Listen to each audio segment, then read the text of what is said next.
दामाद है मेरे, रिमोट कोई नहीं रखती, मैं सेल्फ स्टार्ट हूँ। और मैं आपसे सभा में 2004 से मैं हूँ, 4 साल जिला पंचायत सदस्य रही, 2008 से मैं विधायक रही, 1.5 साल में मंत्री रही। मेरी विधानसभा का एक आदमी अगर तुम्हारे सामने खड़े होकर कह दे कि 1 रुपए की भी डकैल है तो उसी दिन राजनीति छोड़ दूंगी। मैं ऐसी राजनीति कर देश का युवा करे पुकार, वोट लगाइए। उस टाइम में क्या कह रहा है कि आपके टाइम की 8 जिलों की रिपोर्ट आई है सीएजी की। उसने साफ कहा है कि 110 करोड़ का घोटाला जो पोषण आहार में हुआ, उस टाइम आप उस विभाग की मंत्री हुआ करती थी। जो विभाग मेरे पे था और जो भी योजना मेरे पे थी उसमें कोई घोटाला नहीं हुआ था। चाहे मैं कांग्रेस में रही हूँ, उसमें मैंने घोटाला नहीं होने दिया था। अब जहाँ घोटाला हुआ है वो आप घोटाला हुआ है या तुम बना रहे हो। आदरणीय, हम नहीं कह रहे, आपका डिपार्टमेंट कह रहा है, सीएजी कह रहा है, सीएजी कह रहा है, कैग की रिपोर्ट कह रही है, इस बात को हम नहीं कह रहे। मीडिया के साथ ही जानते हैं, इस बात को आम आदमी पार्टी नहीं कह रही। कैग की रिपोर्ट कह रही है कि 8 जिलों की जांच में 110 करोड़ का पोषण आहार में घोटाला हुआ है। अगर आप इसमें लिप्त नहीं है तो मैं आपसे ये अनुरोध करती हूँ कि आप अपने मुख्यमंत्री को बोलिए सीबीआई जांच बिठा दे, इस पे निष्पक्ष आप एक पत्र लिख दीजिए अपने तरफ से। सुन लीजिए आप, इसमें कई डबरा के युवा खड़े होंगे, अधिकारी, कर्मचारी, व्यापारी, दुकानदार और जो भी हो। अगर इमरती देवी को विधानसभा में 2004 से मैं हूँ, 4 साल जिला पंचायत सदस्य रही, 2008 से मैं विधायक रही, 1.5 साल में मंत्री रही। मेरी विधानसभा का एक आदमी अगर तुम्हारे सामने खड़े होकर कह दे कि 1 रुपए की भी डकैल है तो उसी दिन राजनीति छोड़ दूंगी। मैं ऐसी राजनीति करती हूँ। मेरा सवाल यही हिसाब है। अरे टीआई साहब थाने पे नहीं है तो हम दूसरे प्रभारी को चार्ज दे देते हैं। तो मेरा वही कहना है कि उनको चार्ज न देके वहाँ भर्तियाँ कर दी जाए तो कम से कम कुछ युवा तो उस रोजगार से लगेंगे। मेरे विभाग की बात पूछ रहे, मैं अपनी लड़ाई पूरी तरीके से लड़ती हूँ, चाहे आंगनबाड़ी में रही हूँ, चाहे लघु उद्योग में रहूँ, तो मैं अपने विभाग की लड़ाई खुद लड़ती हूँ। आंगनबाड़ी का जो 110 करोड़ का जो घोटाला निकला है वो बताया जा रहा है आपके समय का है, उसको लेके आज तक कोई स्पष्टीकरण नहीं, कुछ नहीं। आपसे लगातार मध्य प्रदेश में अभी कुछ टाइम पहले आम आदमी पार्टी ने इस घोटाले को और प्रदेश में इसके अलावा दिल्ली में भी उजागर किया था पोषण आहार को लेकर।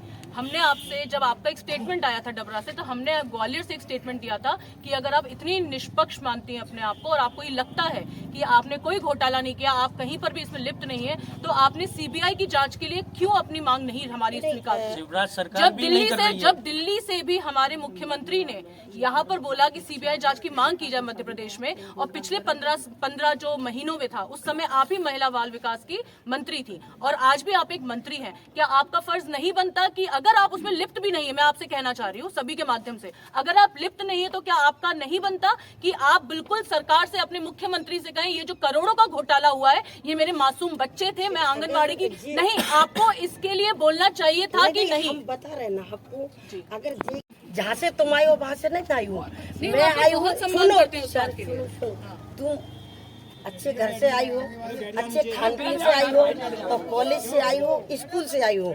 मैं ये खेत और खलियान से आई हूँ।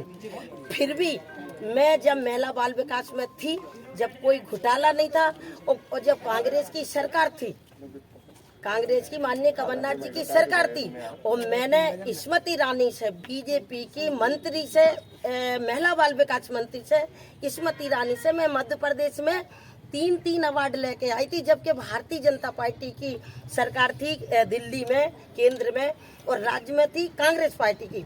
तो मैं 3 अवार्ड लेके आई। और यहाँ डबरा के युवा खड़े होंगे पूरे, और गंज जी आप बैठी हो पूरे डबरा में। मैं अपनी विधानसभा की बात कर रही, 17 जगह को, तो मैं प्रदेश में हूँ, तो प्रदेश का भी मुझ पे, और माननीय हमें मुख्यमंत्री जी जो करते हैं आज तक आपने देखा हो, चाहे लाडली लक्ष्मी हो, चाहे कन्यादान योजना हो, चाहे 1 रुपया किलो गेहूं हो, चाहे संबल योजना के जो एक्सीडेंट हो 4 लाख रुपए हो, ऐसी चाहे आप सुन लो, तुम बोल रहे तो हमें भी सुन लो, चाहे मुख्यमंत्री जी हमारे गरीबों के आवास हों, और 30 मतलब हमारे मुख्यमंत्री पूरे आवास अब 23 तक पूरे के पूरे आवास सबके गरीबों के बनवा देंगे। मुझे विभाग मंत्री दर्जा प्राप्त है, लेकिन फिर भी मैं जब तक विधायक रही मैंने कार्य किया है, और जब मैं मंत्री बनी हूँ, जब से 1 साल मेरे मंत्री बनने के बाद काम नहीं मिला, लेकिन जब शिवराज सरकार में मैं आई हूँ तो चाहे बारकरी जिगनिया की नहर हो, चाहे पिछोर में महाविद्यालय हो, चाहे केंद्रीय विद्यालय सिमरिया पे हो, चाहे 100 बिस्तर का अस्पताल डबरा में हो, ये मैंने पूरी मांगे करके पिछोर में बड़ी तहसील अस्पताल बन गया, कॉलेज बन गया, अस्पताल देते। आप तो फिर डबरा में नहीं रहते। मैं डबरा में रहता हूँ, बराबर एक्टिव हूँ मैं। डबरा में भर रहा हूँ, नहीं अस्पताल नहीं भर रहा हूँ। कितनी उसकी डेट 2 भी भर गई, बरक 1 भी भर गई, बरक 3 की अब चल रही है सबकी। अतिथि शिक्षक भी बहुत परेशान है। बरक 3 की अब 7 दिन पहले एक अतिथि शिक्षक ने आत्महत्या की है ना, वो हमारे दिमाग की नस फट गई थी और क्या हुआ, तो अतिथि शिक्षक भी परेशान है। तो ईश्वर की मर्जी है, आज हम यहाँ खड़े हैं, आप यहाँ बैठे हो, वक्त है वहाँ तक जाए, पता नहीं कौन सी बीमारी कब किसको कौन आ जाए। इससे तो कोई मतलब दिमाग की नस पर ब्रेक हेमरेज होना, अटैक आना, इसको अपन ईश्वर तो ना आप ये सब कंडीशन तो सरकार बना रही है। लगातार युवा आप पढ़ता जा रहा है, लिखता जा रहा है, बेरोजगार होता जा रहा है। ये सुनो, अगर ये जवाब मैंने एक कही है तो सुनो, तो नहीं सुनो, दामाद है मेरे, रिमोट कोई नहीं रखती, मैं सेल्फ स्टार्ट हूँ।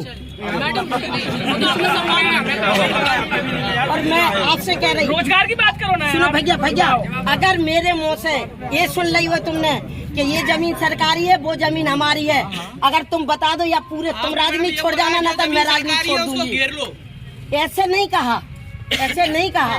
माननीय हमारे बाबा साहब हमारे सम्मानीय हैं, और जहाँ जगह हम पर हम संभल के सम्मानीय है, तो उसमें दखल मत करो, उसमें दखल मत करो, उसमें दखल मत करो, उसमें दखल मत करो।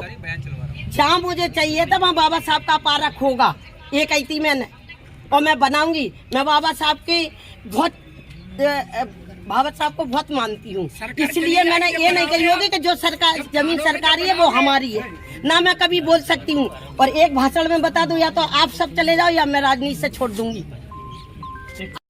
ना तो उनके लिए मतलब जो सुविधाएं होनी चाहिए युवाओं के लिए, और डबरा विधानसभा से ऐसे कितने युवा हैं, जब से आप बने विधायक और मंत्री, इतने कार्यकाल में आपने डबरा विधानसभा के कितने युवाओं को नौकरी दे दी है, कितने युवाओं को नौकरी देने वाली कौन होती हूँ? आप विधायक थी, हमारी पहले मंत्री हैं, आप प्रदेश के मंत्री हैं, आप प्रदेश के मंत्री हैं। जब तक मैं विधायक रही, चाहे सामुदायिक भवन हो, चाहे डीपियां हो, चाहे क्षेत्र में हेड पंप हो, सुन लो, हम बात कर रहे हैं, जो बात तुम कह रहे हो, तुम विधायक नहीं, लेकिन आज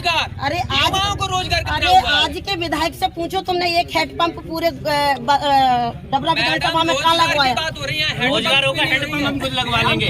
बात करना, आप रोजगार होगा, हेड पंप अपने घर में खुद लगवा लेंगे। आप तो ये बता दो, आपने रोजगार की कर रही है, पहले कांग्रेस में आप तो बीजेपी। अरे आप तो कांग्रेस में भी मंत्री थी, भाजपा में भी मंत्री है, आप तो हमेशा मंत्री, ईश्वर का वरदान है आपको। खुद लड़ती हूँ। आंगनबाड़ी का जो 110 करोड़ का जो घोटाला निकला है, वो बताया जा रहा आपके समय का है, उसको लेके आज तक कोई स्पष्टीकरण नहीं, कुछ नहीं। आपसे लगातार मध्य प्रदेश में अभी कुछ टाइम पहले आम आदमी पार्टी ने इस घोटाले को और प्रदेश में इसके अलावा दिल्ली में भी उजागर किया था, पोषण आहार को लेकर।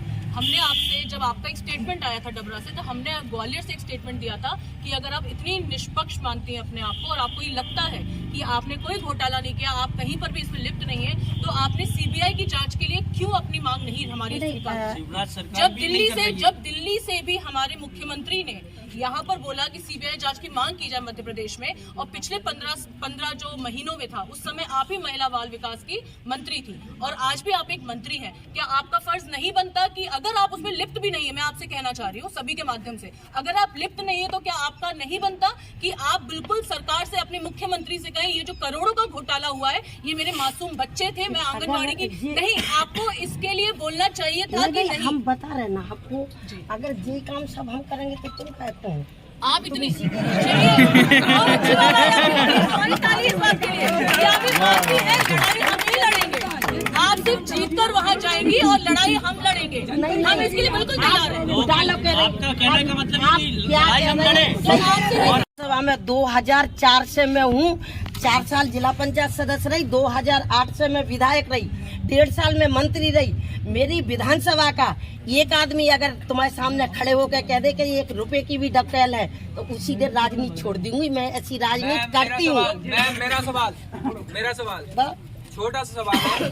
आप यहाँ पर पूरा कारोबार देख रहे हैं डबरा के अंदर, ये मुझे थोड़ा जानकारी मिली है। आप बहुत भागादौड़ी, बहुत मेहनत करती हैं, अधिकारियों को भी कह देती हैं। नहीं, मैंने जवाब दिया, उसमें से कोई लड़का जवाब दे पहले तो। मेरे पे भ्रष्टाचार तो मेरे पे भ्रष्टाचारी का बताओ। पहले मैडम ये आप ही के विभाग का भ्रष्टाचार है। सुन लो, पहले जो बोल रहा हूँ सुनिए। आप जा रही हैं, मैं देख रहा हूँ आपको, आप जा रही हैं, अधिकारियों कह रहे हैं ऐसा नहीं हुआ तो मैं आपको उठा के यहाँ से फिकवा दूंगी, निकलवा दूंगी, जो भी आपका रहता है। तो मैं आपसे पूछ रहा हूँ, हमारे यहाँ 2 थाने हैं, हमारे यहाँ बहुत चोरी डकैती और लूट हो रही है, हमारे यहाँ 2 थाने हैं, क्या यहाँ पर पर्याप्त पुलिस है? जिस तरीके से जनसंख्या है विधानसभा में उसके हिसाब से पर्याप्त पुलिस है क्या? आपने इस पे कभी मांग उठाई है? आप इस पे बात करती मुख्यमंत्री जी से, गृह मंत्री जी से इस पे बात करती?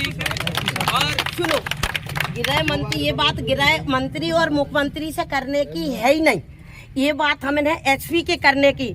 तो पीछे टीआई खड़े हैं, डबरा टीआई खड़े हैं, मैं स्टाफ के लिए लिख के देती हूँ और फोर्स बुलाती हूँ कि नहीं? आप सच बताओ, मैं फोर्स बुलाती हूँ कि नहीं?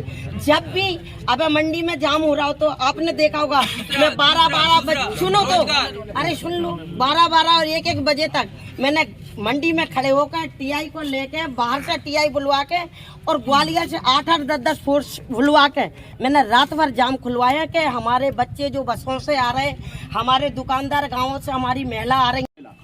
मैं ग्वालियर जिला अध्यक्ष होने के नाते भूपेंद्र राणा आपसे विनम्र अनुरोध भी करता हूं और उम्मीद भी करता हूं कि आप निराश नहीं करेंगे। जय हिंद, जय भारत। एक बार नारा लगाइए, भारत माता की, भारत माता की, भारत माता की।